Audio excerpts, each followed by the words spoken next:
అటువంటి వర్తమానం అంశం ఏంటంటే యేసయ్య విరిచిన 5 రొట్టెలు. యేసయ్య విరిచిన 5 రొట్టెలు. ఈరోజు ఈ అంశాన్ని గురించి పరిశుద్ధాత్మ దేవుడు మనతో మాట్లాడును గాక. రొట్టె యొక్క సిద్ధపాటును గురించి మీతో ఉపోద్ఘాతంగా మాట్లాడే ప్రయత్నం చేస్తాను. ఒక రొట్టె ఎలా తయారవుతుంది అని ఆలోచించినప్పుడు ఒక వ్యవసాయదారుడు తన పంట భూమిలోకి వెళ్తాడు. ఆ పంట భూమిని వ్యవసాయం కొరకు సిద్ధపరుస్తాడు. అతడు ఆ పొలములోకి వెళ్ళడానికి ముందు ఆ పొలం ఎలా ఉంది, ఆ నేల ఎలా ఉంది అంటే అది గెచ్చబొదల చేత, ముళ్ళ పొదల చేత, బొలురక్కసి చెట్ల చేత, రాళ్ల చేత, పెంకుల చేత అది ఏమాత్రము కూడా పంట పండించడానికి అవకాశము లేని పాడైపోయిన నేలగా ఒక నేల ఉన్నప్పుడు ఒక వ్యవసాయదారుడు తన ధనాన్ని క్రయధనముగా ఇచ్చి ఆ పంటను ఆ స్థలాన్ని కొనుక్కున్నాడు. అది నాది అని అనిపించుకున్న తర్వాత అతడు ఆ స్థలములోకి వెళ్ళి, ఆ ప్రదేశమునకు వెళ్ళి అతడు ఆ నేల మీద ఉన్నటువంటి పనికి రానటువంటి చెట్లను, ముళ్ళ పొదలను, బలురెక్కసి చెట్లను, ఇక వ్యర్థమైనటువంటి వాటన్నిటినీ కూడా ఆయన తన చేతులతో పీకి పారేశాడు. పైకి చూడడానికి నేలంతయు కూడా చక్కగా ఉంది, కానీ అతడు అది అప్పటికి కూడా అది యోగ్యమైనటువంటి పంట పండే స్థలము పంటగా లేదు అన్న ఉద్దేశంతో అతడు ఒక నాగటి తీసుకొచ్చి ఆ నాగటితో ఆ భూమిని దున్నడం మొదలుపెట్టాడు. ఎప్పుడైతే వ్యవసాయదారుడు నాగటితో భూమిని దున్నుతూ ఉన్నాడో అప్పటి వరకు కళ్ళకు కనపడకుండా రహస్య లోతుల్లో ఉన్నటువంటి రాళ్ళు, రప్పలు, పెంకులు, ఇంకా అనేకమైన వ్యర్థమైనవి ఆ నాగడి చేత దున్నపడడం ద్వారా భూమిలో నుంచి బయటికి రావడం మొదలుపెట్టింది. వాటన్నింటిని ఏరి శుభ్రపరిచి బయట పారేసి అప్పుడు ఆ నేలకు అతడు నీరు పెట్టడం మొదలుపెట్టాడు. ఆ నీటి చేత ఆ భూమంతయు తడిచిన తరువాత అప్పుడు అతడు ఏ పంటనైతే పండించాలి అని ఆశపడ్డాడో ఆ పంటకు సంబంధించినటువంటి విత్తనాలు వేయడం మొదలుపెట్టాడు. ఆ విత్తనాలు పక్షులు ఎత్తుకెళ్ళిపోకుండా ఆ విత్తనాలను కాపాడుకుంటూ ఉంటుండగా ఆ వేయబడిన విత్తనం భూమి లోతుకు వెళ్ళి ఆ భూమి లోపల ఆ గింజ, ఆ గోధుమ గింజ చచ్చిపోతుంది. చచ్చిపోయిన గింజలో నుంచి ఒక నూతన జీవం బయటకు వచ్చి దాని వేర్లు భూమి లోతుల్లోకి వెళతాయి. దాని యొక్క ఎదుగుదల భూమి బయటికి వస్తుంటుంది. అది కోతకాలం వరకు దాని ఫలింపును జాగ్రత్తగా కాపాడుకుంటూ సంరక్షించుకుంటూ ఉంటాడు. కోతకాలం నాడు అతడు ఆ గోధుమలన్నింటినీ కూడా తన ఇంటికి తీసుకువెళ్ళి ఆ కోతకాలముతో కోయబడినటువంటి ఆ గోధుమలను తన యొక్క రోకటిలో వేసి అతడు వాటిని మెత్తగా పిండిగా అయ్యేంత వరకు తన చేతులతో వాటిని పగలగొడుతూ దంచుతూ ఉంటాడు. గోధుమ పగలగొట్టబడి, గోధుమ దంచబడి, గోధుమ నలపబడి అది మెత్తని పిండిగా మార్చబడుతుంది. ఆ మెత్తని పిండిని తన చేతులతో ఆయన పిసికి దాన్ని పెనం మీద వేసి కాల్చి అప్పుడు దాన్ని విరిచి యేసయ్య చెప్పాడు, ఇది నా శరీరము. దేవునికి స్తోత్రం, హల్లెలూయా.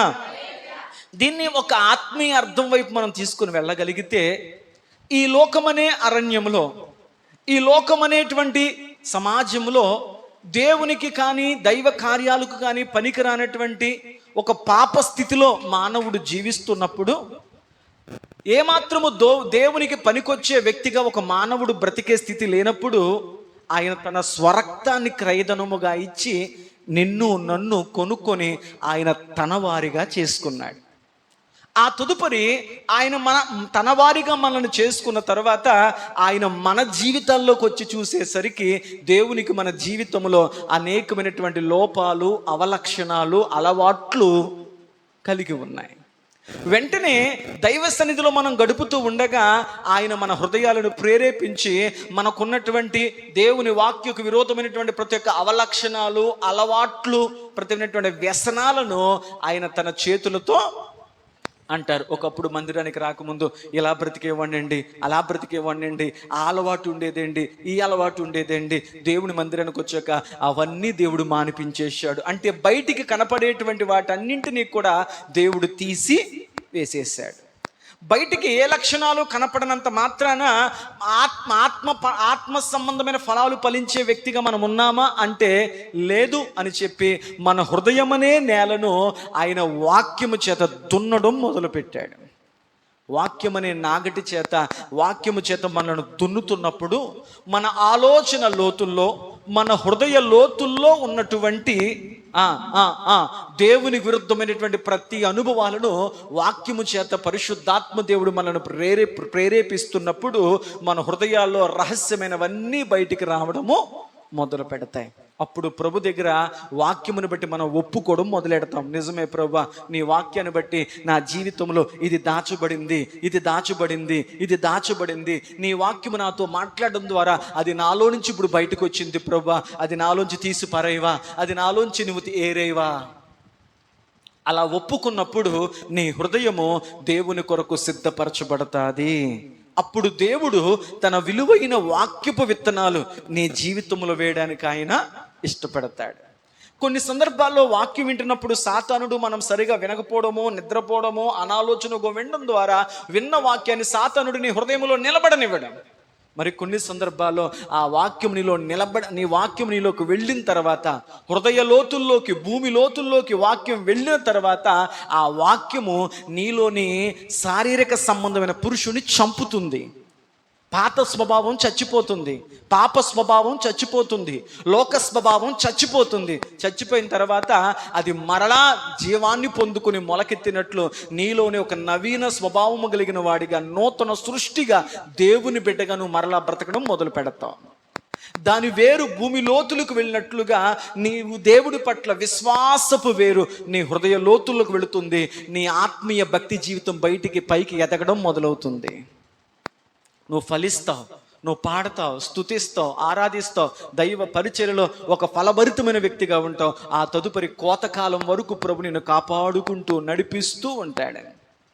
ప్రతి ఆటుపోట్లలో, ప్రతి కష్ట సుఖాల్లో, ప్రతి వ్యాధి బాధల్లో ఆయన నిన్ను తప్పిస్తూ, నీతి మంతునికి కలుగు ఆపదలు అనేకములు, వాటన్నింటిలో నుంచి యెహోవా వానిని తప్పించును అన్నట్లుగా ఆయన కోతకాలం వరకు ఫలిస్తున్న నిన్ను కాపాడుకుంటూ ఉంటాడు.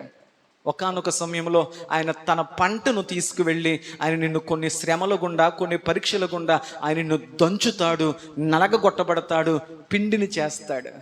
దేవుడు కొన్ని అనుభవాల గుండా మన జీవితాన్ని దంచుతూ ఉన్నాడంటే మన నాశనము కొరకు కాదు, ఆయన చేతిలో రొట్టెలుగా మనం మార్చబడాలి. దేవునికి స్తోత్రం, హల్లెలూయా.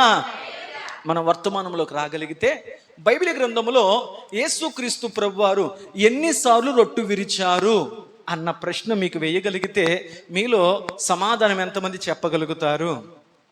మీరు చదువుకున్న బైబిల్ గ్రంథంలో యేసుక్రీస్తు ప్రభువారు ఎన్నిసార్లు తన చేతులతో ఆయన రొట్టెని విరిచారు?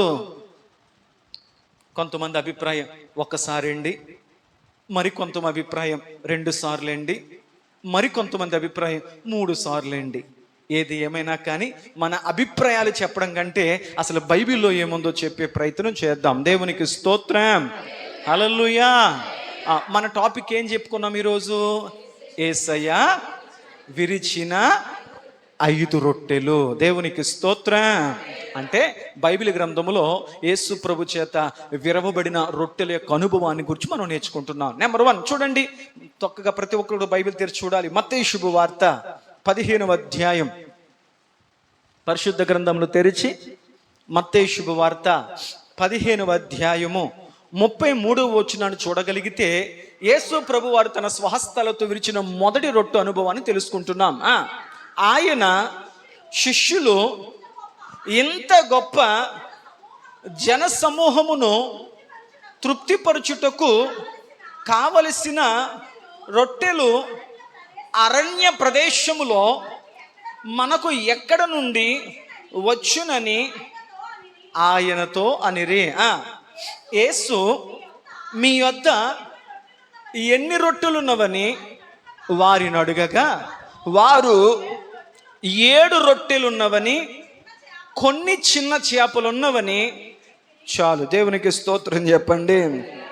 ఎన్ని రొట్టెలు ఉన్నాయంట చెప్పండి? 7 రొట్టెలు ఉన్నాయండి, కొన్ని చిన్న చేపలు ఉన్నాయండి అని చెప్పారు.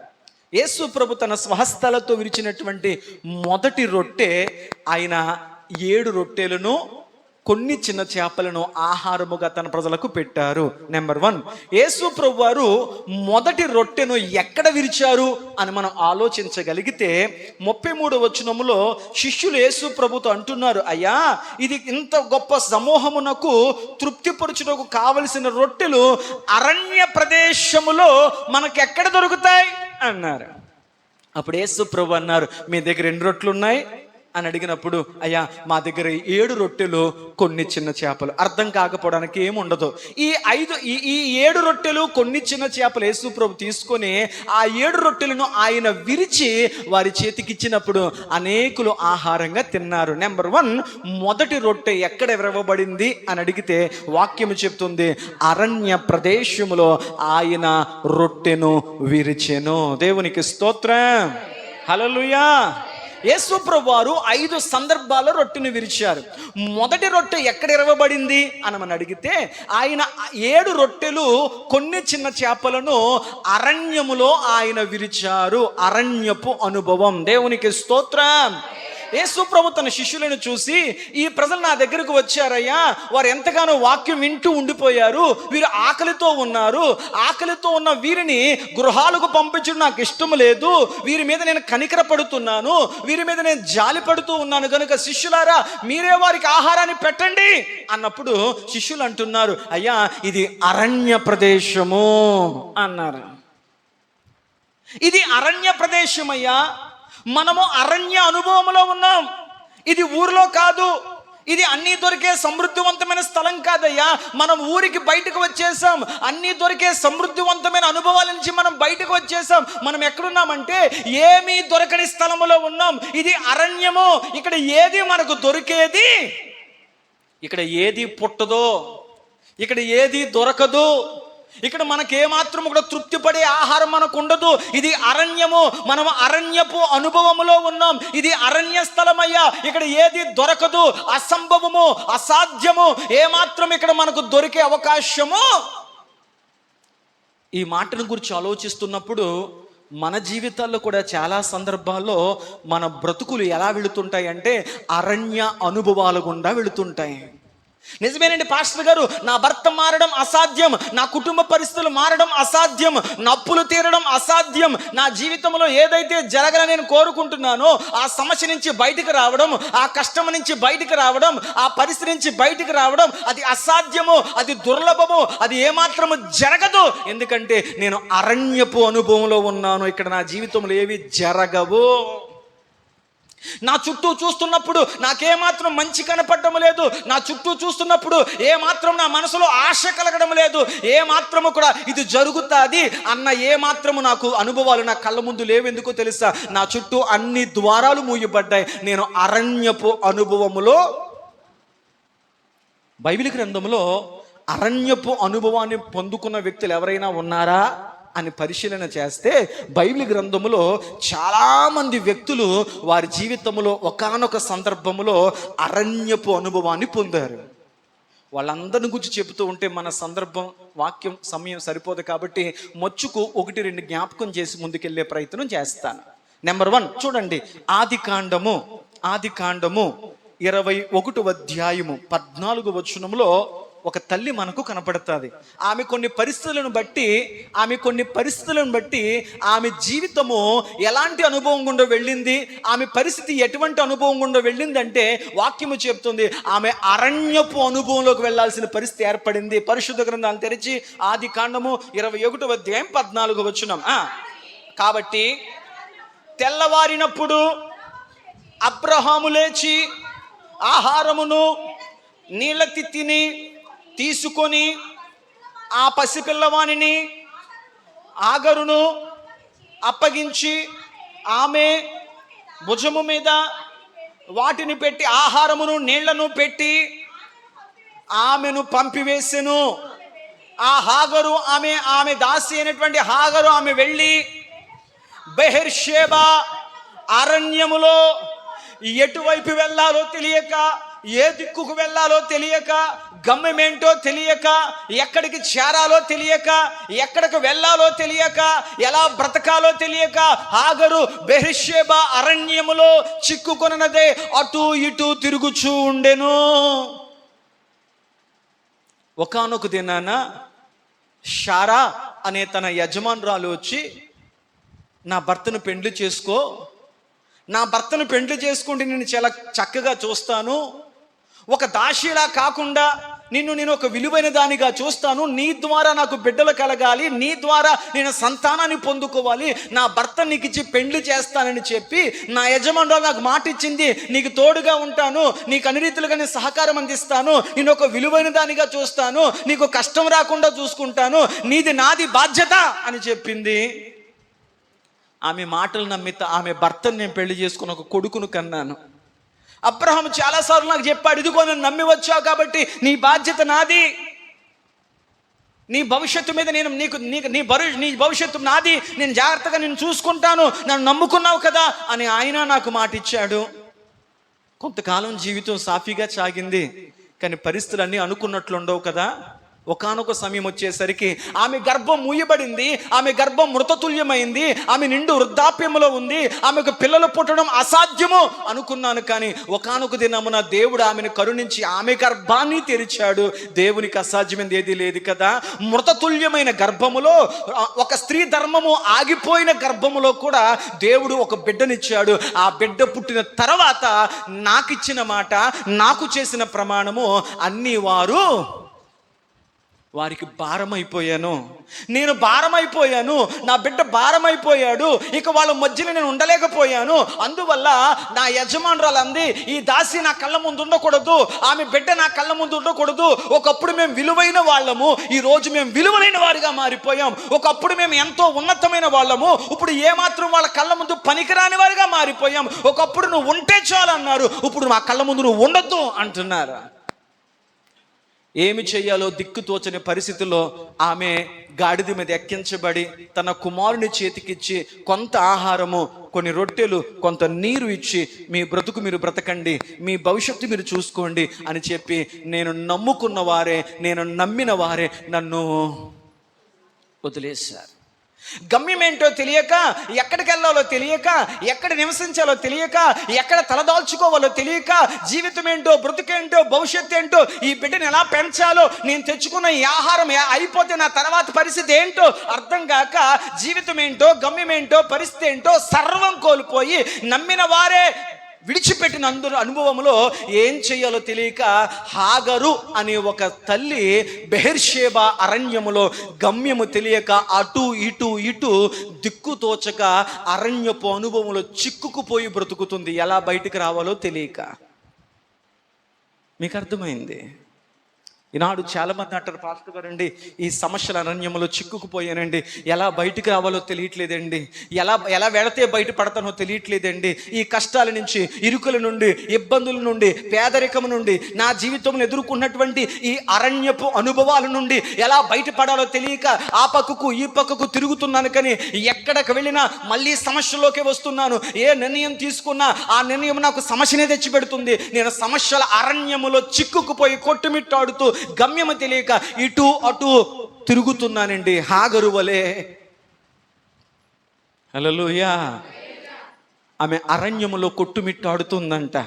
ఇంకా ఆమెకు అర్థమైపోయింది, ఈ సమస్యల అరణ్యము నుండి, ఈ ఒంటరితన అరణ్యము నుండి నేను బ్రతకలేను, నా బిడ్డను బ్రతికించుకోలేను, ఇక మాకు జీవితం లేదు, ఇక మాకు భవిష్యత్తు లేదు, ఇక మాకు మంచి రోజులు లేవు, ఇక మాకు రేపనేది లేదు అని చెప్పి, ఈ అరణ్యపు అనుభవంలోంచి మేము బ్రతికి బయటపడలేమని చెప్పి, ఈ బిడ్డ ఆకలితో అల్లాడిపోతున్నాడు, నీళ్లు లేక దప్పికతో విలవిల్లాడిపోతున్నాడు, వీడి చావు నేను చూడలేను అని చెప్పి ఆ బిడ్డను ఒక పొద కింద పెట్టి, ఒక నీడలో పొద కింద పడేసి ఆడి కళ్ళ ముందు కొంచెం దూరం వెళ్ళి మోకాల మీద పడి ఏడుస్తూ ఉందంట.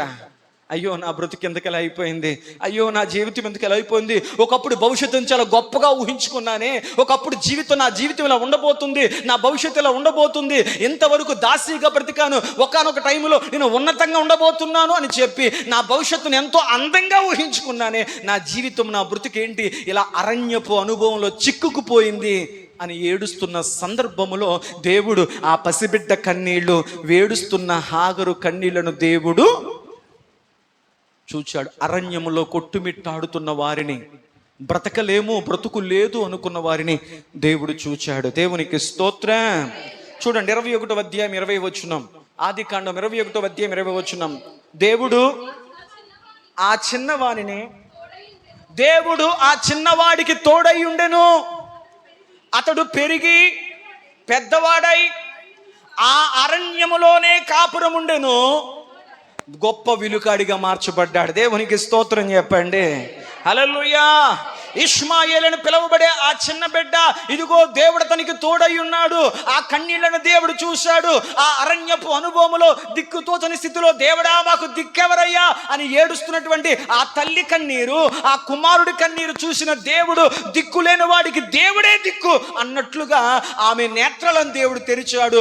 ఆమె కళ్ళ ముందు నీటి ఊటను దేవుడు పుట్టించాడు. బైబిల్ అంటుంది, దేవుడు ఆ బిడ్డకు తోడై ఉండడం ద్వారా వాడి గొప్పవాడిగా మార్చబడ్డాడు. వాడు అరణ్యములోనే కాపురం ఉండడం మొదలు పెట్టాడు. దేవునికి స్తోత్రం. ఏవయ్యా ఇప్పుడు బాగున్నావు కదా, పరిస్థితులు బాగున్నాయి కదా, అరణ్యము నుంచి బయటికి వెళ్ళిపోవచ్చు కదా. అతడు అంటున్నాడు, లేదండి, ఎక్కడ దేవుడు నన్ను దర్శించాడో, ఎక్కడ నా దప్పిక తీర్చాడో, ఎక్కడ దేవుడు నాకు తోడై ఉన్నాడో ఆ స్థలాన్ని వదిలి నేను వెళ్ళను అని చెప్పి అతడు అరణ్యములోనే కాపురం ఉండడం మొదలు పెట్టాడు. అరణ్యములోని జీవితం కట్టుకోవడం మొదలు పెట్టాడు. దేవుడు ఆ అరణ్యములో అతన్ని గొప్పవాడిగా వర్ధిల్ల చేశాడు. దేవునికి స్తోత్రం.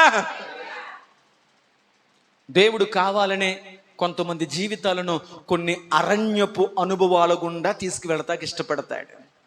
హల్లెలూయా. హాగరు గారు, మిమ్మల్ని నీ కుమారుడికి ఇష్మాయేలు దేవుడు ఎందుకు అంత గొప్పగా దీవించాడంటే వాళ్ళు చెప్పే సాక్ష్యం ఏంటి తెలుసా?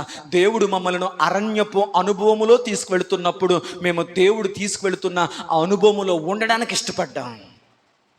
ఆ కష్టాలు మేము ఉండలేం, ఆ ఇబ్బందుల్లో మేము ఉండలేం, ఈ పరిస్థితులు మేము ఉండలేం, ఏదో రకంగా దాటి వెళ్ళిపోవాలి అనుకోలేదు.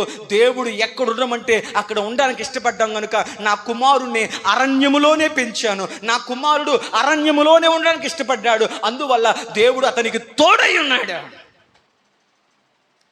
అరణ్యములో బ్రతకగలమా? అరణ్యములో ఆహారము దొరుకుతుందా? అరణ్యములో భవిష్యత్తు ఉంటుందా? ఒకానొకప్పుడు హాగరికి అతని కుమారుడుకున్న ప్రశ్న ఇది. రేపు మనకు లేదు అనుకుని అరణ్యపు అనుభవములో అటు ఇటు కొట్టుమాడుతూ ఆడుతున్నటువంటి వారిని ప్రభు దర్శించాడు. వారికి అరణ్యములోనే జీవితాన్ని ఇచ్చాడు. అరణ్యములోనే దేవుడు వారికి భవిష్యత్తును. ఇది మనుషులకు అసాధ్యం, కానీ దేవునికి. మరొక సందర్భాన్ని జ్ఞాపకం చేస్తాను. కీర్తనల గ్రంథం 78వ అధ్యాయం 19వ వచనం. కీర్తనల గ్రంథం 78వ అధ్యాయం 19వ వచనం మనం చదవగలిగితే, అమ్మా, ఈ అరణ్యములో దేవుడు మనకు భోజనమును సిద్ధపరచగలడా అనుచు వారు దేవునికి విరోధంగా మాట్లాడారంట. ఎవరు వీళ్ళు? ఇశ్రాయేలు ప్రజలు. దేవుని కార్యాలు కళ్ళారా చూశారు. ఐగుప్తు దేశం నుంచి దేవుడు ఎంత విమోచన కార్యాన్ని జరిగించాడో చూశారు. కళ్ళ ముందు ఉధృతంగా ప్రవహిస్తున్న ఎర్ర సముద్రాన్ని దేవుడు ఎలా దాటించాడో చూశారు. దేవుడు వీరిని చేర్చాల్సినటువంటి పాలు తేనెలు సారవంతమైనటువంటి ఆ భూభాగంలోనికి దేవుడు చేర్చడానికి ముందుగా దేవుడు వీరి ఆత్మీయతను, వీరి విశ్వాసమును, వీరి భక్తి జీవితాన్ని పరీక్షించడానికి వీరిని కావాలనే దేవుడు అరణ్యపు అనుభవం గుండా నడిపించాడు. ఆశీర్వాదం కావాలంటే అరణ్యపు అనుభవం ఉండాలి. దేవునికి స్తోత్రం. హల్లెలూయా. అందుకు ఉదాహరణ హాగరు ఇష్మాయేలు కుటుంబం. ఈరోజు ఇంత గొప్పగా మేము దీవించబడ్డామంటే మా జీవితంలో అరణ్యపు అనుభవములో దేవుడు నడిపిస్తున్నప్పుడు దేవునికి నమ్మకంగా బ్రతికామండి. అందువల్ల అరణ్యములో మేము ప్రవర్తించిన తీరును బట్టి దేవుడు మాకు తోడైన మమ్మల్ని దీవించాడు. కానీ ఇశ్రాయేలు ప్రజలు అరణ్య మార్గము గుండా దేవుడు వారిని పరీక్షిస్తున్నప్పుడు, అరణ్యపు అనుభవాల గుండా వారు చూస్తున్నప్పుడు వారు చుట్టూ చూశారంట, ఇది అరణ్యమే, ఇక్కడ ఆహారం దొరకదే, ఇన్ని లక్షల మందికి ఆహారం దేవుడు ఎక్కడి నుంచి పుట్టిస్తాడు, అసలు దేవుడు మనకు ఆహారం పెడతాడా, పొస్తునుంచుతాడా? వాళ్ళు అంటున్నారంట, ఇంత గొప్ప అరణ్యములో దేవుడు మనకు ఆహారమును సిద్ధపరచగలడా? ఎవరిని అనుమానించారు? ఎవరి శక్తిని సంశయించారు? దేవుడు పెట్టగలడా అని సంశయించి వారు దేవుని యందు, కింద ఉంటుందన్నమాట, దేవునికి విరోధంగా మాట్లాడారంట. ఏ దేవుడైతే ఫరో చేతి నుంచి మమ్మల్ని విడిపించాడో, ఏ దేవుడైతే మా పట్ల సాహస కార్యాలు చేశాడో, ఏ దేవుడైతే అద్భుతమైన కృపను చూపించి ఆయన బలమైన దక్షిణ హస్తముతో ఎర్ర సముద్రం దాటించాడో, ఇన్ని అద్భుతాలు చేసిన దేవుడు, ఇన్ని అద్భుత కార్యాలు చేసిన దేవుడు అరణ్యములో ఆహారం పెట్టగలడు అని నమ్మాల్సిన వాళ్ళు అన్నారంట. అసలు పెట్టగలుగుతాడా అని అడిగితే వారు సంశయించినంత మాత్రాన ఆయన వారిని విడిచిపెట్టలేదు. వారికి 40 సంవత్సరాలు దేవుడు సమృద్ధివంతమైన ఆహారాన్ని పెట్టాడు. దేవునికి స్తోత్రం. చూడండి, వాక్యం ఆధారంగా నెహెమ్యా గ్రంథము 9వ అధ్యాయం 21వ వచనం. వారు సంశయించారని, వారు అనుమానించారని, వారు దేవునికి అవమానకరంగా మాట్లాడారని దేవుడు కోపం తెచ్చుకొని వారిని విడిచిపెట్టిన వాడు కాదు. దేవుని మనస్సు ఎలాంటిదయ్యా అంటే, నెహెమ్యా గ్రంథం 9వ అధ్యాయం 21వ వచనములో వాక్యము సాక్ష్యం ఇస్తుంది. నిజముగా అరణ్యములో దేవుడు ఇశ్రాయేలు ప్రజలు అరణ్యపు అనుభవం గుండా వెళుతున్నప్పుడు, వారి చుట్టూ ఎక్కడ ఆహారం కనపడినప్పుడు, వారికి ఎక్కడ గమ్యం కనపడినప్పుడు, వారు చేరాల్సిన స్థలం వారి కళ్ళకు కానరానప్పుడు, అరణ్యపు అనుభవంలో అన్ని వారికి దూరంగా ఉన్న పరిస్థితుల్లో నిజముగా దేవుడు వారిని అరణ్యములో ఏమీ తక్కువ కాకుండా 40 సంవత్సరములు వారిని పోషించెను. వారి వస్త్రములు పాతగిల్లిపోలేదు, వారి కాళ్ళకు వాపులు రాలేదు. ఈరోజు మనం కొంచెం నడిస్తే కాళ్ళు వాసిపోతాయి, కొంచెంసేపు ఒక చోట కూర్చుంటే కాళ్ళు వాసిపోతాయి.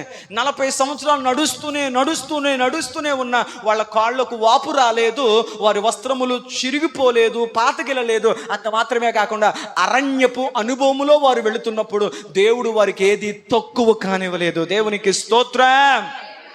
మొదటి మాట ఇశ్రాయేలు ప్రజల విషయంలో ఆయన 40 సంవత్సరాలు అరణ్య అనుభవములో ఆయన వారికి ఆకలిని తీర్చాడు. అరణ్యపు అనుభవములో దిక్కుచోచని స్థితిలో ఉన్నప్పుడు దేవుడు హాగరుకు ఆమె కుమారుడికి ఆకలి తీర్చాడు, దప్పిక తీర్చాడు, వారికి తోడై ఉన్నాడు, వారికి అద్భుతమైన భవిష్యత్తునిచ్చాడు.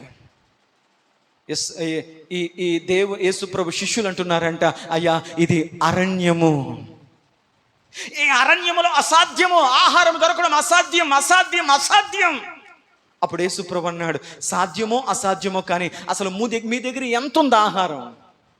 వారు చెప్పారు, మా దగ్గర రొట్టెలు కొన్ని చేపలు ఉన్నాయి, 7 రొట్టెలు కొన్ని చేపలు ఉన్నాయి అని చెప్పారు. వెంటనే ఆయన ఏం చేశారంటే 35వ వచనములో, అప్పుడు ఆయన నేల మీద కూర్చున్న జనసమూహములకు ఆజ్ఞాపించి ఆ 7 రొట్టెలను ఆ చేపలను పట్టుకొని కృతజ్ఞతాస్తుతులు చెల్లించి వాటిని విరచి ఆయన శిష్యులకి ఇచ్చాను. వారందరూ చక్కగా వడ్డించారు, తిన్నారు. 37వ వచనములో, వారందరూ తిని తృప్తి పొందిన మీదట మిగిలిన ముక్కలు 7 గంపలు నిండా ఎత్తిరి. తిన్నవారు 4000 మంది పురుషులు. 4000 మంది పురుషులు, స్త్రీలు, పిల్లలు కాకుండా ఆయన విరిచాడు. అరణ్యములో ఆహారము దొరకని స్థితిలో, అసాధ్యము అన్న స్థితిలో, అరణ్యపు అనుభవములో ఆయన 7 రొట్టెలను విరిచి 4000 మందికి అద్భుతంగా ఆహారం పెట్టారు. దేవునికి స్తోత్రం.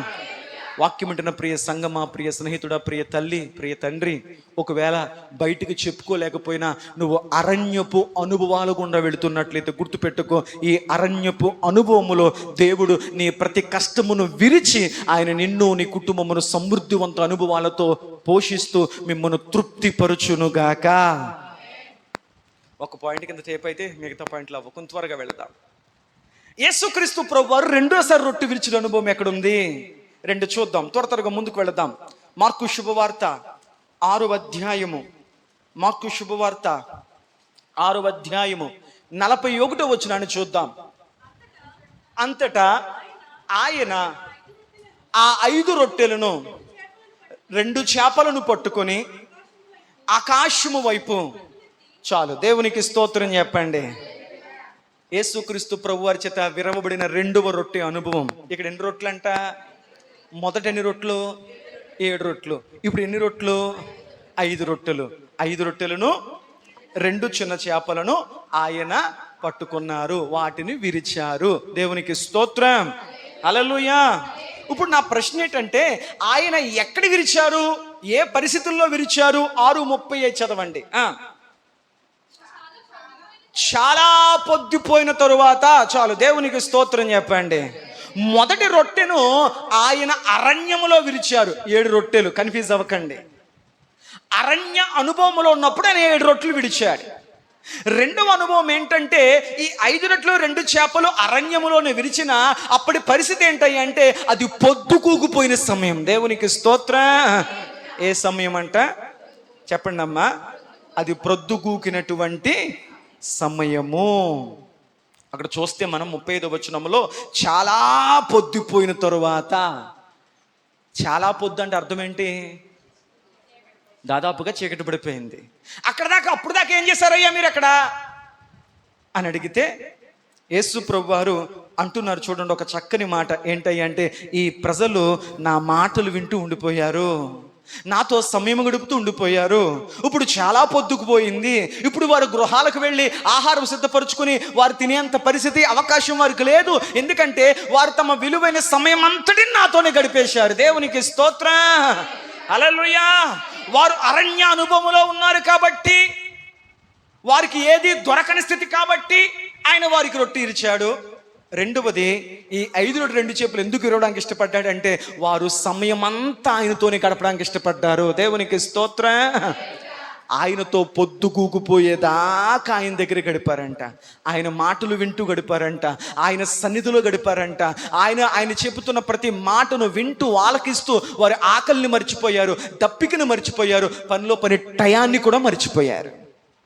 కొంతమంది క్రైస్తవులు మందిరానికి ఆలస్యంగా వస్తారు, కానీ మందిరం సమయం దాటి అయిపోతే మాత్రం వాళ్ళ ధ్యాస అంతా గడియారం మీదకి వెళ్ళిపోతే, ఇంక అవదా, ఇంక వదలరా, ఇంక పంపరా, టైం అయిపోయినా ముందుకెళ్ళిపోతున్నారు.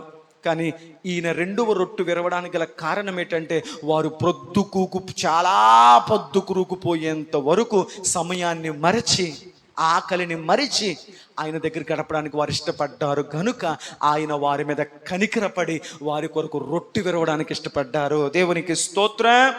ఉంది కదా 35వ వచనములో చూడండి, చాలా ప్రొద్దుపోయిన తరువాత, ఎప్పుడు దాకా గడిపారంట దేవుని దగ్గర?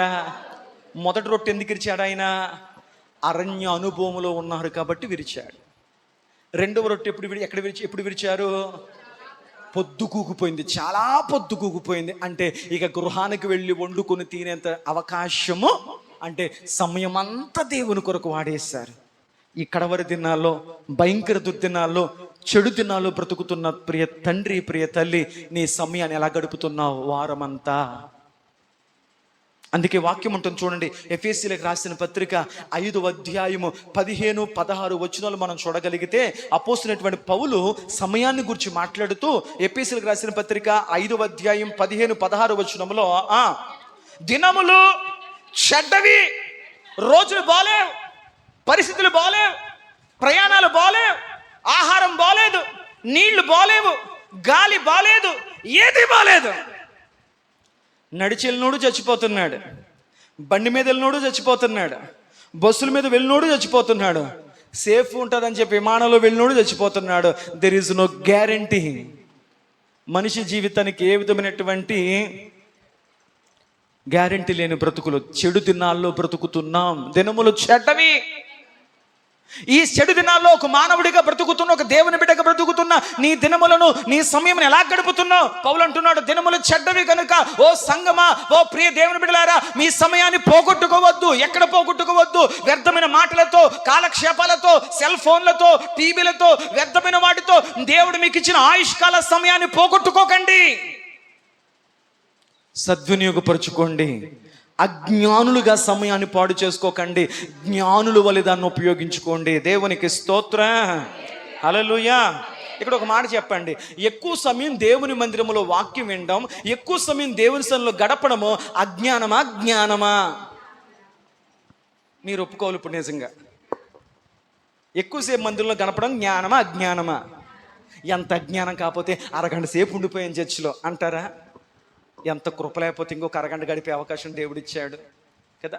వారమంతా నా సమయాన్ని నేను ఎలా గడిపానో నాకు తెలియదు, కానీ ఆయన సన్నిధిలో గడిపే ధన్యత నాకు ఇచ్చాడు. అందుకే కీర్తనాకారుడు అంటాడు, 84వ కీర్తన 10వ వచనంలో దావీదు భక్తుడు దేవుని మందిరంలో గడిపే సాక్ష్యాన్ని గురించి భక్తులు ఒక చక్కని సాక్ష్యాన్ని ఇస్తారు. కోరహు కుమారు లాంటి వారు దావీదు భక్తుడు మాత్రమే కాదు, కోరహు కుమారులు మాత్రమే కాదు, ఇంకా అనేక మంది భక్తులు దేవుని సందుకు చిచ్చిన సాక్ష్యం ఏంటంటే, దేవా నీ ఆవరణములో ఒక దినము గడుపుట 1000 దినముల కంటే శ్రేష్టము. దేవునికి స్తోత్రం, హల్లెలూయా.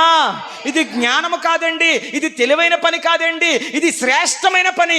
ఏంటి శ్రేష్టం అంటే, ఈ కడవరి దినాల్లో, ఈ భయంకర దినాల్లో మృత్యువు ఏ పక్క నుంచి, ప్రమాదం ఏ పక్క నుంచి, నష్టము ఏ పక్క నుంచి, ఆపద ఏ పక్క నుంచి మా జీవితాల మీద దాడి చేస్తుందో తెలియని అయోమయ పరిస్థితుల్లో మా జీవితంలో మేము చేసే ఒక శ్రేష్టమైన పని ఏదన్నా ఉంది అంటే అది దేవుని మందిరములో గడపడం. వాక్యం అంటుంది, ఒక దినము గడుపుట 1000 దినముల కంటే.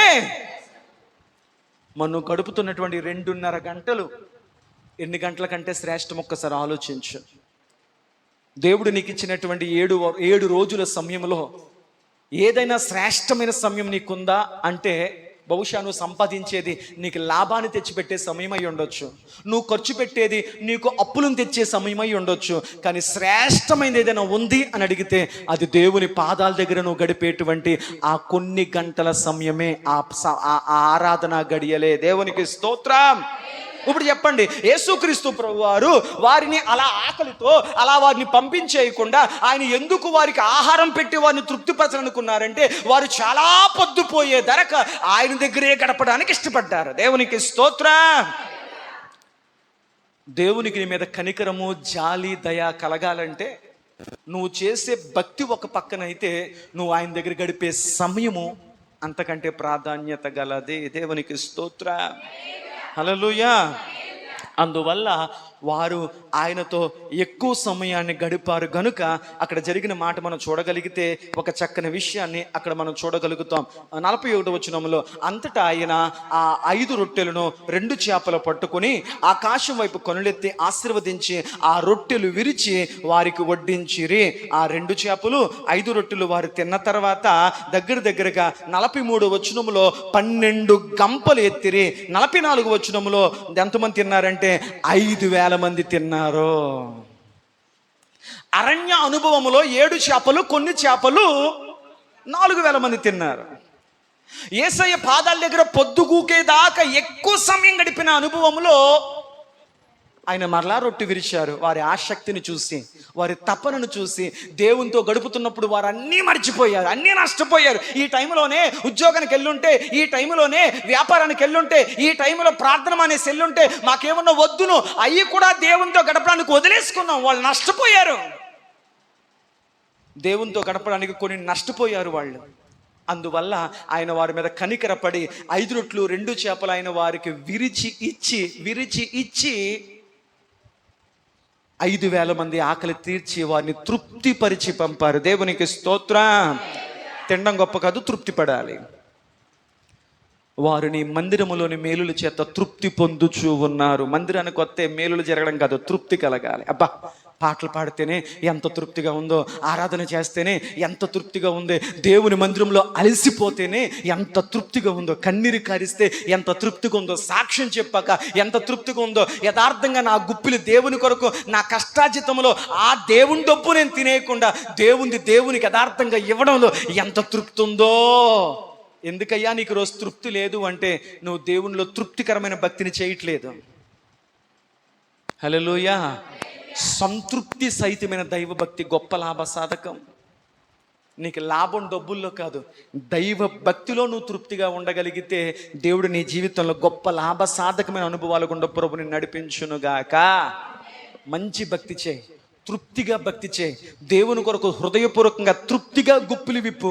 దేవుని కొరకు తృప్తిగా నువ్వు నిలబడగలిగితే దేవుడు ప్రతి విషయంలో నీకు నష్టాన్ని కాకుండా లాభాలను ప్రభు చూపించునుగాక. 2వ రొట్టె యేసు ప్రభు వారు చాలా ప్రొద్దుకుపోయేంత వరకు ఆయన పాదాల దగ్గర వారు సమయాన్ని గడిపారు కాబట్టి ఆయన వారి మీద కనికరపడి రొట్టెను విరిచారు. 5 రొట్టెలు 2 చిన్న చేపలు 12 గంపలు మిగిలాయి. 5,000 మంది తిన్నారు. దేవునికి స్తోత్రం. 2 అర్థమయ్యాయి. 3వ రొట్టెను యేసు ప్రభు ఏ అనుభవంలో విరిచారో జ్ఞాపకం చేసుకుందాం. చూడండి, లూకా శుభవార్త 24వ అధ్యాయం 30వ వచనం. త్వరగా లూకా శుభవార్త 24వ అధ్యాయం 30వ వచనం. ఆయన వారితో కూడా భోజనమునకు కూర్చున్నప్పుడు ఒక రొట్టెను పట్టుకొని స్తోత్రము చేచి దేవునికి స్తోత్రం, హల్లెలూయా. ఇక్కడ ఎన్ని రొట్లు చదివారు కదా? ఒక రొట్టె. మొదట 7 రొట్టెలు, తర్వాత 5 రొట్టెలు, ఇక్కడ ఒక రొట్టె. ఎప్పుడు ఈ సందర్భం అంటే యేసుక్రీస్తు ప్రభువారు మరణించి 3వ దినాన పునరుద్ధాన శక్తితో లేవనెత్తబడి ఆయన సజీవుడును అని అనేకులకు కనపరుచుకున్న సందర్భంలో ఎమ్మాయి అనే గ్రామానికి 2 శిష్యులు నడుచుకుంటూ వెళుతున్నారంట. ప్రభును కలిగిన వారు. వారికి యేసు ప్రభు అంటే తెలుసు. ఆయన చేసిన గొప్ప గొప్ప కార్యాలన్నీ వారికి తెలుసు. ఆయన మరణించిన సంఘటన, సందర్భం అన్నీ వారికి తెలుసు. వారు ఇవన్నీ చూసిన తరువాత ఎమ్మాయి గ్రామానికి వారు వెళుతూ, వారు ఊరు వెళ్ళిపోతూ 2 మాట్లాడుకుంటూ వెళుతున్నారంట. యేసు ప్రభు వారు మాట్లాడుకుంటున్న వాటిని ఆయన గమనించి వారితో పాటు ఆయన కూడా కలిసి వచ్చి అన్నారంట, దేని గురించి మాట్లాడుకుంటున్నారు అన్నారంట. ఎవరినే? ఆ అమ్మాయి గ్రామానికి వెళ్తున్న 2 వ్యక్తులను చూసి వారి దగ్గరికి వచ్చి దేని గురించి మాట్లాడుకుంటున్నారు, ఏంటి మీరు మాట్లాడుకున్న విషయం అనగానే వారు అలా చూసి, మీరు దేవురయ్యా? మాది ఈ ఊరేనండి. అయితే మీకు తెలియదా ఎన్ని సంఘటనలు జరిగాయో? యేసుక్రీస్తు ప్రభు వారిని అన్యాయపు తీర్పు తీర్చాడు. ఆయన కొడాలతో కొట్టారు, ఆయనకి రాత్రంతా హింసించారు, ఆయనకు తప్పుడు తీర్పు తీర్చారు, ఇదిగో ఆయనను సిలువకు వేలాడదీశారు అని చెప్పి యేసు ప్రభు జీవితంలో జరిగినటువంటి ఆ చివరి అనుభవాలను గురించి వారు మాట్లాడుకుంటూ వెళుతున్నారు. యేసు ప్రభుతో నడుస్తున్న విషయం వారు గ్రహించలేకపోయారు. ఎవరి గురించి మాట్లాడుతున్నారో? యేసు ప్రభు గురించి. ఆ వాళ్ళతో ఎవరున్నారో? యేసు ప్రభువే. కానీ వాళ్లకు తమతో నడుస్తున్నవాడు యేసయ్య అని వారు గుర్తించలేకపోయారు. ఆయన నీళ్ల మీద నడుస్తూ వస్తున్నప్పుడు ఆయన శిష్యులు 3.5 సంవత్సరాలు ఆయనతోనే ఉన్నప్పటికీ కూడా ఆయన గుర్తుపెట్టలేక ఆయన్ని భూతమో అన్నారు. ఆయన జాడల సారం నీతో కనపడుతున్నప్పుడు నిజంగా దేవుడు నీతో ఉన్న ఆ గుర్తింపును, గ్రహింపును కలిగి బ్రతుకుతున్నావా? యేసు ప్రభువే వాళ్ళతో నడుస్తున్నాడు. యేసు ప్రభు వాళ్ళు చెప్పే మాటలన్నీ వింటున్నాడు. ఆయన గురించి అలా మాట్లాడుకుంటున్నారు, కానీ వాళ్ళతో నడుస్తుంది ఆయన అని గుర్తుపట్టలేకపోయారు. రాత్రి అయిపోయింది. వాళ్ళు అన్నారంట, ఏవండి మీరెవరో మాకు తెలియదు, బాటసారిలా ఉన్నారు, చీకటి పడిపోయింది, ఎక్కడికి వెళ్ళాలో ఏమో, సరే భోజనం టైం కదా రండి మా ఇంటికని బలవంతం చేశారంట. ఆయనకు ఆహారం పెడదాము అని. ఎవరో తెలియకపోయిన ఆహారం పెడదామనుకున్నారంట. వారు ఆహారమునకు కూర్చున్నప్పుడు యేసుక్రీస్తు ప్రభు వారు ఒక రొట్టెను పట్టుకొని ఆయన విరిచి వారికి ఇచ్చారంట. దేవునికి స్తోత్రం. ఎప్పుడైతే ఆయన వారితో మాట్లాడుతున్నప్పుడు రొట్టె పట్టుకుని విరిచారో, ఆ విరవబడిన రొట్టె వారిని తిన్నారో, అప్పుడు జరిగిన అనుభవం ఏంటో మనం చూడగలిగితే చూడండి, అక్కడ రాయబడిన మాట 31వ వచనంలో, వారి కన్నులు తెరవబడి ఆయన్ను గుర్తుపట్టిరి. దేవునికి స్తోత్రం చెప్పండి. ఎప్పుడు కన్నులు తెరవబడ్డాయి? రొట్టె విరిచినప్పుడు వీళ్ళకి అర్థమైందిరే, ఈ రొట్టె మన యేసయ్యకి తీరుస్తాడు ఎలాగా? దేవుని స్వరానికి దెయ్యం స్వరానికి తేడా తెలియాలి. యథార్థమైన మా వాక్యానికి, మోసగింపు వాక్యానికి తేడా తెలియాలి. ప్రతి ఆత్మను నమ్మక, ప్రతి బోధను నమ్మక, ఏది దేవునిదో ఏది దేవునిది కాదో ఈ కడవరి దినాల్లో సాతానుడు తానే వెలుగుతూత వేషం వేసుకుని తిరుగుతున్నాడు సంఘాల మధ్యలో.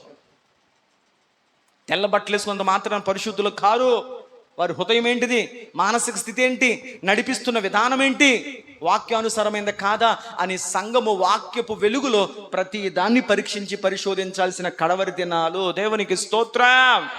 మోసపోకుడి. ఈ లోకం లేదన్నా మోసగించేది ఉందేమో, కానీ వాక్యం మాత్రం నిన్ను మోసగించనివ్వదు. కనుక వాక్యము చేత ప్రతి దాన్ని నువ్వు గ్రహించగలగాలి. దేవునికి స్తోత్రం. హల్లెలూయా. ఎప్పుడైతే యేసు ప్రభు వారు రొట్టెను పైకెత్తి దాన్ని విరవడం మొదలు పెట్టారో, వీళ్లకు యేసు ప్రభు వారనే అర్థమైంది. ఈయన యేసయ్యలా ఉన్నాడేంటి అని అర్థమైంది. కానీ ఆ రొట్టెను తిన్నాక కళ్ళు తెరవబడ్డాయి. దేవునికి స్తోత్రం. హల్లెలూయా, హల్లెలూయా.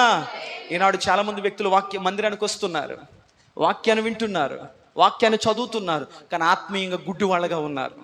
ఆత్మీయంగా గుడ్డి వాళ్ళగా ఉన్నాడు. గుడ్డి వాళ్లకు దేవుని కార్యాలు కనపడవు. ఆత్మీయ గుడ్డిగా ఉండేవాడికి వాక్యం వినపడుతుంది, కానీ వాక్యములోని సారం అర్థం కాదు.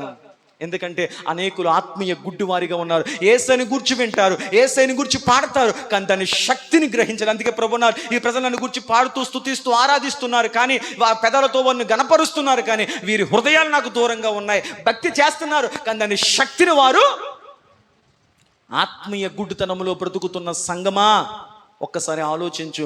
యేసుని గూర్చే పాడుతున్నావు, యేసుని గూర్చే వింటున్నావు, కానీ ఆయన నువ్వు చూడగలుగుతున్నావా వాక్యపు వెలుగులో? దేవునికి స్తోత్రం. ఆయన రొట్టె విరిచి వారి చేతికిచ్చినప్పుడు వారు దాన్ని తిన్నారంట. దేవునికి స్తోత్రం. హల్లెలూయా. దైవజనుడు దేవుని ఆత్మచేత నింపబడి దేవుని వాక్యమని రొట్టెను విరిచినప్పుడు, ఆ విరవబడిన వాక్యాన్ని సంఘం వింటున్నప్పుడే వారికి దేవుని యొక్క వ్యక్తిత్వం వారికి అర్థమవుతుంది. దేవునికి స్తోత్రం. హల్లెలూయా. జరిగింది ఏంటయ్యా అంటే వారి కన్నులు, అందుకే భక్తుడు అంటాడు కీర్తన గ్రంథం 119వ అధ్యాయం 18వ వచనంలో, 119వ కీర్తన 18వ అధ్యాయంలో భక్తుడు ఈ విధంగా దేవునికి ప్రార్థన చేస్తాడు. యెహోవా, 119వ కీర్తన 18వ వచనం, నేను నీ ధర్మశాస్త్రమునందు, దేవా నీ ధర్మశాస్త్రమందు నీ వాక్యములో ఉన్నటువంటి ఆశ్చర్యకరమైన సంగతులు నా కళ్ళతో చూచినట్లు దేవా నా కళ్ళు తెరవా. దేవునికి స్తోత్రం. ప్రారంభ ప్రార్థనలో ఈ మాట మీరు చెప్పాలి. దేవా, ఇప్పుడు నీ వాక్యాన్ని వినబోతున్నాను. నీ ధర్మశాస్త్రమందు నీ వాక్యంలో ఉన్నటువంటి ఆశ్చర్యకరమైన కార్యాలు చూచినట్లు దేవా నా ఆత్మనేత్రాలు, నా హృదయ నేత్రాలు తెరవా. మొదటి ప్రార్థన. రెండో ప్రార్థన ఏంటంటే, కేవలం దేవా నీ వాక్యములో మాత్రమే ఆశ్చర్యకార్యాలు చూడడం కాదయ్యా, నా హృదయ నేత్రాలు, నా మనోనేత్రాలు తెరిచి నా జీవితంలో నువ్వు చేస్తున్న ఆశ్చర్యకార్యాలు కూడా చూసే నేత్రాలు నాకు ఇచ్చివచ్చును గాక. రెండు రకాలుగా నీకు దేవుని కార్యాలు చూడడం రావాలి. నెంబర్ 1, దేవుని వాక్యములోని ఆయన శక్తిని, ఆయన కార్యాలు చూసే నేత్రాలు ప్రభు నీకు తెరుచునుగాక. వాక్యం అర్థమైందా? అర్థమైందండి. దేవుడు ఎంత గొప్పవాడో తెలిసిందండి. ఆయన ఆశ్చర్యకార్యాలు నీకు అర్థమయ్యండి. Very good. అది మొదటి ఎత్తు అయితే, రెండవది ఏంటయ్యా అంటే నీ జీవితంలో దేవుడు చేస్తున్న ఆశ్చర్య కార్యాలు కూడా ప్రభు నీకు చూపించునుగాక. అది నీకు అర్థమైతే ఏం చేశాడండి దేవుడు అని చెప్పని మాటలు మాట్లాడవు. ఏముంటో తెలుసా? ఇంతవరకు చేసిందంతా దేవుడేనండి. ఇలా ఉన్నానంటే ఇంతకు మించిన సాక్ష్యం లేదండి. ఇలా ఉన్నానంటే దేవుడు చేయబట్టే, దేవుడు నిలబెట్టబట్టే, దేవుడు ఉంచబట్టే. హల్లెలూయా. రాలిపోతున్నారు మనిషి అనేవాడు, రాలిపోతున్నాడు. ఎందుకు చనిపోతున్నాడో తెలియక మనిషి రాలిపోతున్నాడు. ఇంకనూ నీవు ఎంత వెట్ట కలుగుతున్నా నువ్వు వాడిపోకుండా రాలిపోకుండా ఉన్నావంటే అది నీ ఆయుష్ బలం కాదు, ఆయన కృపాబలం. దేవునికి స్తోత్రం. హల్లెలూయా. చాలు. మూడో మాట ఏంటయ్యా అంటే, ఆయన ఒక రొట్టెని ఎత్తుకుని ఆయన వారి ఇంటి లోపలికి వెళ్ళి వారితో కలిసి ఆయన రొట్టె విరిచెను. దేవునికి స్తోత్రం. మూడవ రొట్టె ఏ అనుభవం ఆయన విరిచారు? ఇంటి లోపల విడిచారు. మొదటిది అరణ్యములో విరిచారు. నెంబర్ 2 పొద్దు కూకిన తర్వాత విరిచాడు. నెంబర్ 3 ఇంటిలో ఆత్మీయ గ్రహింపులేని స్థితిలో ఉన్నప్పుడు ఆయన వారి ఇంటిలోనికి వెళ్ళి ఆ ఇంటి లోపల రొట్టెను విరిచి వారికిచ్చి వారి ఆత్మ నేత్రాలను తెరిచారు. దేవునికి స్తోత్రం. చాలు. 4వ అనుభవాన్ని జ్ఞాపకం చేసి ముందుకెళ్ళే ప్రయత్నం చేస్తాను. లూకా శుభవార్త 22వ అధ్యాయం. లూకా శుభవార్త 22వ అధ్యాయం 19వ వచనం. మనందరికీ బాగా సుపరిచితమైన మాట. ఇది ఆషామాషి రొట్టె కాదు, ఇది మామూలు రొట్టె కాదు. పిమ్మట ఆయన ఒక రొట్టె పట్టుకొని కృతజ్ఞతాస్తుతులు చెల్లించి దాన్ని విరచి వారికిచ్చి, ఇది మీ కొరకైన నా శరీరము. దేవునికి స్తోత్రం. చెప్పండి, 4వ రొట్టె ఎవరి రొట్టె? ఎవరి రొట్టెనా? ఆయన శరీరాన్ని ఒక రొట్టెగా విరిచి, ఇదిగో ఇది మీ కొరకైన నా శరీరము. ఇంతవరకు ఇచ్చిన రొట్టెలు ఉన్నాయి చూసారా, ఈ రొట్టెలు కేవలం మీ ఆకలి తీర్చే రొట్టెలు. కానీ ఈ 4వ రొట్టె ఏంటో తెలుసా? ఇది మీ ఆకలిని మాత్రమే కాదు, మీ ఆత్మీయ ఆకలిని కూడా తీర్చేటువంటి రొట్టె. ఇది నా శరీరము అంటే ఆయన తన చేతులతోనే తన శరీరాన్ని నిలుపుకున్నాడు. హల్లెలూయా. హల్లెలూయా. బొచ్చు కత్తిరించమంటే గొర్రె మౌనముగా ఉన్నట్లు ఆయన తనే శరీరాన్ని ఆయన ఇష్టపూర్వకముగా గాయాలకు ఆయన అప్పగించుకున్నాడు, అవమానాలకు అప్పగించుకున్నాడు, కొరడా దెబ్బలకు అప్పగించుకున్నాడు, ఆయన ఇష్టపూర్వకంగా ప్రాణాన్ని అప్పగించుకున్నాడు. అంటే ఆయన తన ఇష్టపూర్వకముగా సర్వమానవాళి పాప పరిహారార్థమై తన శరీరాన్ని ఆయనే చింపుకున్నాడు, ఆయనే విరుచుకున్నాడు. ఇది మామూలు రొట్టె కాదు, సర్వమానవానికి ఆయన ఇచ్చిన జీవాహారమైన ఆయన శరీరం అనే రొట్టె. దేవునికి స్తోత్రం. ఒకే రొట్టె, ఒక రొట్టెని ఎత్తుకొని ఎన్ని రొట్లు? మొదటి 2 రొట్లు ఎంతమంది తిన్నారు? 4000 మంది. మంచిది. రెండోది ఏ రొట్టె? 5 రొట్టెలు. ఎన్ని వేల మంది తిన్నారు? 5000 మంది. మొదట ఎన్ని గంపలు ఎత్తారు? 7 గంపలు. రెండోసారి ఎన్ని గంపలు ఎత్తారు? 12 గంపలు. ఆ రెండో రొట్టె ఎక్కడ విడిచారు ఆయన? చాలా పొద్దుపోయిన తర్వాత. కన్ఫ్యూజ్ అవుతలేదు కదా? 3వ రొట్టె ఇంటిలో విడిచారు. ఎన్ని రొట్టెలు విరిచారు? 1 రొట్టె విరిచారు. మొదటి రొట్టె విరిచినప్పుడు తృప్తి పడ్డారు, రెండవ రొట్టె విరిచినప్పుడు తృప్తి పడ్డారు, 3వ రొట్టె విరిచినప్పుడు కళ్ళు తెరవబడ్డాయి. 3 రొట్టెకి తృప్తి పడలే, 3 రొట్టె విరిచినప్పుడు కళ్ళు తెరవబడ్డాయి. ఆమెన్ చెప్పండి. 4వ రొట్టె. ఈ రొట్టె ఆయన శరీరము. చూడండి యోహాను శుభవార్త 8:23. ఈ రొట్టె ఆయన ఎక్కడ విరిచారో చెప్తాను ఒకసారి. 22:19 చూడండి. లూకా శుభవార్త 22:19 మొదట చదవండి. పిమ్మట అమ్మ 22:19 అదేం చదివారు? 22:12 చదవండి. 22:12 అమ్మ. అతడు, ఒకరు గట్టిగా చదవాలి, సామాగ్రి గల ఒక గొప్ప మేడగది మీకు చూపించుచున్నాను. అక్కడ దేవునికి స్తోత్రం చెప్పండి. ఏ గదిలో ఆయన రొట్టె ఇరిచారు? చెప్పండి తల్లి. మేడగది. వాక్యం అంత గట్టిగా గంభీరంగా చదవాలి. మనుషు రొట్టె ఎక్కడ విరిచారు ఆయన? మేడగది అనుభవములో, ఆ ఎత్తైన మేడగదిలో ఆయన రొట్టెను విరిచారు. ఈ మాట విన్నప్పుడు యేసుక్రీస్తు ప్రభు వారు ఆయన అప్పగింపబడబో రాత్రి ఒక రొట్టె ఎత్తుకొని కృతజ్ఞతాస్తుతులు చెల్లించి, ఇది మీ కొరకే నా శరీరం, దీన్ని తిన్నప్పుడు నన్ను జ్ఞాపకం చేసుకోండి అని విరిచిన ఆయన శరీరం అనే ఆ ఒక్క రొట్టెను ఆయన మేడగదిలో ఇరిచారు. గడిచిన దినాల్లో మీకు మేడగది అనే అనుభవాన్ని గురించి మాట్లాడుతున్నప్పుడు మేడగది అనుభవాలన్నీ చెప్పాను. ప్రభా ఎందుకు మేడగదిలో ఇరిపావు? రాలేదా ప్రశ్న? ఎందుకు పైన మేడగదిలో ఇరిపావు? దానికి సమాధానం యోహాను శుభవార్త 8:23. త్వరగా యోహాను శుభవార్త 8:23. అప్పుడు ఆయన, మీరు క్రిందివారు,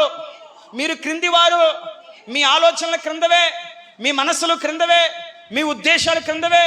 మీరు ఎప్పుడు ఒక కిందకి ఆలోచిస్తారు. ఏంటంటే ఏమి తిందుమా, ఏమి త్రాగుదుమా, ఏమి ధరించుకుందుమా, ఏమి సంపాదించుకుందుమా, ఎప్పుడు కింద వాటి మీదే మీరు క్రింద ఉండేవారు, కింద మీదే ఉంటుంది మనసంతా. కానీ నేను, దేవునికి స్తోత్రాన్ని, ఆయన ఎక్కడుండేవాడంట? ఆయన పైన ఉండేవాడు. ఈయన తన శరీరం అని చెప్పే రొట్టెని ఎక్కడిచ్చాడు ఆయన?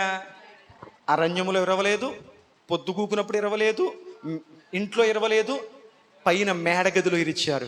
ఎందుకు ప్రభు మేడగదిలో నీ శరీరాన్ని విరిచావు అంటే ఆయన చెప్తున్నాడు, నేను పైన ఉండేవాడిని, నిన్ను పైకి తీసుకురావాలి, నీ పై తలంపుల్లో నువ్వు ఉండాలి. అదే మాట మీకు జ్ఞాపకం చేసి ముందుకెళ్తాను. చూడండి కొలస్సీలకు రాసిన పత్రిక, వాక్యం ఏం చెప్తుందో అదే విందాము. కొలస్సీలకు రాసిన పత్రిక 3వ అధ్యాయము 1-2 వచనాలు. కొలస్సీలకు రాసిన పత్రిక 3వ అధ్యాయం 1-2 వచనాలు. మీరు క్రీస్తుతో కూడా లేపబడిన వారైతే దేవునికి స్తోత్రం చెప్పండి. దేన్ని వెతకాలంట? ఆయన, నేను పైన ఉన్నవాడిని, మిమ్మల్ని పైకి తీసుకురావడానికి నా ప్రయత్నం, అందుకే మీ కొరకు నా శరీరం ఇచ్చాను. నిత్య నరకాగ్నిలో నుంచి మీరు నిత్య జీవానికి పైకి రావాలి. అందుకే నేను మేడగదులు నా రొట్టెని విరిచాను శరీరంగా. ఎందుకంటే నేను పైన ఉన్నవాడిని, మీరు పైకి రావాలి. మీరు నిజంగా ఆయనతో కూడా బ్రతికి ఉన్నవారైతే, ఆయనలో ఉన్న జీవాన్ని మీరు పొందుకున్నవారైతే, మీ ధ్యాస ఎప్పుడు ఎక్కడ ఉండాలి? చెప్పరేంటమ్మా? పందంట ఏంటంటే కాలం దాని చూపు నేల చూపే, కింద చూపే, ఎప్పుడు కిందకే చూసుకుంటుంది అంట దానికి. కానీ ఒకానొక రోజున, ఆదివారపు రోజున మార్కెట్లో తీసుకెళ్ళడానికి పందిని పట్టుకొని దాని 4 కాళ్ళు కట్టేసి 4 కాళ్ళ మధ్యలోంచి కర్ర పెట్టి ముందొకడు వెనకొకడు దాన్ని మోసుకుంటూ వెళ్తున్నప్పుడు కింద మంట పెట్టి కాలుతున్నప్పుడు ఆ మంట బాధకి అది పైకి చూద్దంట. అప్పుడు గుర్తొస్తుందంట, ఊరిని ఎంతకాలం కిందే కనపడింది కానీ పైన ఒకటి ఉందా, ఆకాశం అంటూ ఒకటి ఉందా, దేవుడు అంటూ ఒకడు ఉన్నాడా పైన, అప్పుడు కనపడద్దంట. కొంతమందికి కింద మంట పెడితే తప్ప పైన ఉన్న దేవుడు కనపడ్డా. ధనవంతుడికి డబ్బునంత కాలము డబ్బు మీదే ధ్యాస పెట్టుకున్నాడు. ఎప్పుడైతే మండడం మొదలెట్టిందో అప్పుడు పైకి చూసి, తండ్రి పైన అబ్రహామా, లాజర్ను పంపించయ్యా అన్నాడు. దేవునికి స్తోత్రం. చాలు, ఇంకా వివరించుదామన్నా. రొట్టె ఎక్కడ విరిచారు? మేడ పైన ఇచ్చారు. ఎందుకు మేడ పైన ఇరిచారు? ఆయన పైన ఉన్నవాడు. ఆయన ఉద్దేశం ఏంటి? మనలను పైకి తీసుకురావాలి. ఆర్థికంగా పైకి రా, మానసికంగా పైకి రా, ఉద్యోగపరంగా పైకి రా. నీ జీవితంలో ఏ విషయంలో పైకి రాలేకపోతున్నావు, యేసు నామములో ఆయన శరీరమును తినుట ద్వారా దేవుడు అన్ని విషయాలు నేను పైకిలోనికి తీసుకువచ్చునుగాక. అదే టైంలో నువ్వు ఆత్మీయంగా కూడా పైకి రా, ప్రార్థనలో పైకి రా, విశ్వాసములో పైకి రా. అద్భుతాల్లోనే పైకి కాదు, ఆత్మీయతలో కూడా నువ్వు పైకి రా. అందువల్ల మీరు పైన వాటినే వెతకండి. ఎవరైనా చెప్తే ఇవన్నీ నాకు వద్దండి, నన్ను కిందకి లాగే మాటలు నాకు వద్దు, నన్ను కిందకి లాగే ఆలోచనలు నాకు వద్దు, నాకు కిందకి లాగే ఏ విషయం నాకు వద్దు, నన్ను పైకి తీసుకెళ్లి వాటి మీదే నా ధ్యాస అంతా అనే మనసు పరిశుద్ధాత్మ దేవుడు ఆయన శరీరము తినుట ద్వారా మీకు వచ్చునుగాక. ప్రతి నెల ఈ రొట్టె చూడండి. యోహాను శుభవార్త 21:13. త్వరగా యోహాను శుభవార్త 21 అధ్యాయం 13 వచనం. యేసు వచ్చి ఆ రొట్టెను తీసుకొని వారికి పంచిపెట్టాలంటే ఇరవాలి కదా, పంచి వారికి పెట్టెను. దేవునికి స్తోత్రం. 11 వచనం చదవండి. సీమోను పేతురు దోణి ఎక్కి వరను తరికి లాగెను. అది ఒక రొట్టెను ప్రోభిరిచి వారికి పెట్టారు. చేపలు వచ్చేసరికి ఉన్నాయి ఇక్కడ 153 చేపలు. దేవునికి స్తోత్రం. ఒక రొట్టెను విరిచిపెట్టారు, 153 చేపలు. దేవునికి స్తోత్రం. హల్లెలూయా. ఇది ఎక్కడ విరిచారు రొట్టె? సముద్రపు ఒడ్డున ఆయన రొట్టెను విరిచారు. రాత్రంతా ప్రయాసపడ్డాడు పేతురు గారు శిష్యులు కలిసి. పేతురు అడిగారు, రబ్బాయ్ నేను వేటాడడానికి వెళ్తున్నాను, యేసుప్రభు కూడా మన పక్కన లేరు కదా, నేను సముద్రంలో వేటాడతానికి వెళ్తున్నాను, నాతో ఎవరు వస్తారో? శిష్యులందరూ మేమొత్తాం చేపల కూర తినాలి, మేమొత్తాం. రాత్రంతా ప్రయాసపడ్డారు. ఇంటికి వెళ్ళక పై వచనాలని చదువుకోండి. రాత్రంతా ప్రయాసపడ్డారు, కానీ వారికి ఒక్క చేప కూడా పడలేదు. ఎందుకంటే యేసు వారితో లేడు. నువ్వు ఎంత యేసు ప్రభుతో బ్రతికిన శిష్యుడివైనా ఆయన నీతో లేకపోతే నీ పనులేవి ముందుకెళ్ళవు. ఉదాహరణ శిష్యులే. యేసు ప్రభుతో 3.5 సంవత్సరాలు బతికారు, కానీ యేసు ప్రభు లేకుండా, ఆయన సహాయం లేకుండా వారు చేపలు పట్టడానికి వెళ్ళిపోయారు, ఒంటరిగా వెళ్ళిపోయారు, యేసయ్య లేకుండా వెళ్ళిపోయారు, ఆయన చిత్తం అడగకుండా వెళ్ళిపోయారు. రాత్రంతా ప్రయాసపడినా వారికి ఒక్క చేప దొరకలేదు. నేను చూన దేవుని చిత్తం, దేవుని సహాయం ప్రార్థన చేయించుకోకుండా వెళితే నీకు ఏ పని ముందుకెళ్దో, ఏ పని జరగదో. ఇది వాక్యంలోనే ఉదాహరణ ఉంది. అలసిపోయారు రాత్రంతా. ఉదయం అయింది, యేసు ప్రభు వారిని దర్శించారు, ఆయన వారితో పడవెక్కారు. అప్పుడు అన్నారు, అయ్యా రాత్రంతా ప్రయాసపడ్డాను, దొరికిందా? లేదయ్యా. అప్పుడు ఆయన చెప్పాడు, ఇదిగో ఈ కుడి పక్కన వేయండి అన్నాడు. ఆయన ఈ మాటలని పై వచనాల్లో ఉంటాయి. ఈ కుడి ప్రక్కన వేయండి అన్నారు. వెంటనే వారు కుడి పక్కన వల వేసినప్పుడు, ఆయన చెప్పిన చోట వారు వల వేసినప్పుడు ఆయన మాట కొరకు చేపలన్నీ ఒకే చోట ఉన్నాయంట. దేవునికి స్తోత్రం. చేపలు ఉందో, నా కుమారులు ఇదిగో నా శిష్యులు వల వేయబోతున్నారు, వాళ్ళు వలేసే చోట్లో చేపలారా మీరందరూ అక్కడే ఉండాలి. కుదురుగా కూర్చున్నాయి, అలా ఇలా వెళ్ళిపోకుండా. ఈరోజు సంఘం కుదురుగా కూర్చోట్లేదు.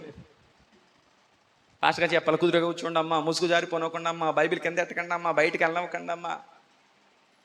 ఎక్కడ ఉండమని చెప్పాడో దేవుడు అక్కడే తమను తాము అర్పించుకోవడానికి, ఏం చేసుకోవడానికి? ఆహారంగా మారడానికి, తమను తాము అర్పించుకోవడానికి అవి వలయేసే చోట్ల చేపలన్నీ అలా ఉన్నాయంట. ఎన్ని చేపలంట? 153 చేపలు. దేవునికి స్తోత్రం. ఆయన ఒడ్డుకొచ్చాక ఆ రొట్టెను విరిచి వారికి పెట్టారు. వారు ఆహారంగా దాన్ని తిన్నారు. దేవునికి స్తోత్రం. యేసుక్రీస్తు ప్రభువు వారు బైబిల్ గ్రంథములో 5 సార్లు రొట్టె విరిచారు. నెంబర్ 1 అరణ్య ప్రదేశంలో, నెంబర్ 2 చాలా ప్రొద్దుకుపోయిన తర్వాత. నెంబర్ 3 ఇంటి లోపల. నెంబర్ 4 మేడగదిలో. నెంబర్ 5 సముద్ర తీరాన. ఒక్కొక్క సందర్భం, ఒక్కొక్క సందర్భంలో ఒక్కొక్క ప్రత్యేకమైనటువంటి వివరణ. అరణ్యాన్ని బాగా వివరించాను. ఇవన్నీ మీకు నేను సబ్జెక్టులుగా అంటున్నా. సందర్భం ఒక్కొక్క పాయింట్కి బైబిల్లో ఒక్కొక్క అనుభవాన్ని చెప్పుకుంటూ వెళ్ళాను అనుకోండి, ఖచ్చితంగా మీకు ఇంకా బాగా అర్థమవుతుంది. కానీ టైం సరిపోదు. ఆయన విరిచాడు. దేవునికి స్తోత్రం. ఇప్పుడు చెప్పండి, విరవబడ్డం మంచిదా కాదా? ఈ 5 సందర్భాలు యేసు ప్రభు రొట్టుగా ఇచ్చేసారు, రొట్టు విరిచారా? నేను అంటాను, ప్రభు పదే ఎందుకు ఇరుతున్నావు? విరవబడితేనే విలువ. విరవబడితేనే విలువ. లేదు మాకు అర్థమేలా చెప్పండి. పాలున్నాయి, పాలు ఇరిగిపోయాయి. పాలు ఎంత వారు ఆమె చెప్పండి. మందిరానికి వస్తే, ఆయన ఆరాధిస్తే, ఆయన వాక్యాన్ని చదివితే, భక్తిగా బ్రతికితే, సమాజములో, సంఘములో, కుటుంబములో, ఆర్థికంగా, ఆధ్యాత్మికంగా అన్ని విషయాల్లో దేవుడు నీ విలువను పెంచునుగాక. దేవుని మందిరంలో గడిపితే దేవుడు నీ విలువను పెంచునుగాక. ఆమేన్. కాబట్టి విలువ గమనించండి. అటు అనుభవాలతో ఆయన చేత విరవబడాలి. ప్రభువా, నీకు ఇష్టం లేని ప్రతి దాని నుంచి నా మనస్సును విరవండి అని చెప్పి ప్రార్థించుకుందాం. అటు దైవిక ఆలోచనలతో పరిశుద్ధాత్మయుడు మన జీవితాన్ని నడిపించునుగాక. అటువంటి వర్తమానం అంశం ఏంటంటే, యేసయ్య విరిచిన 5 రొట్టెలు.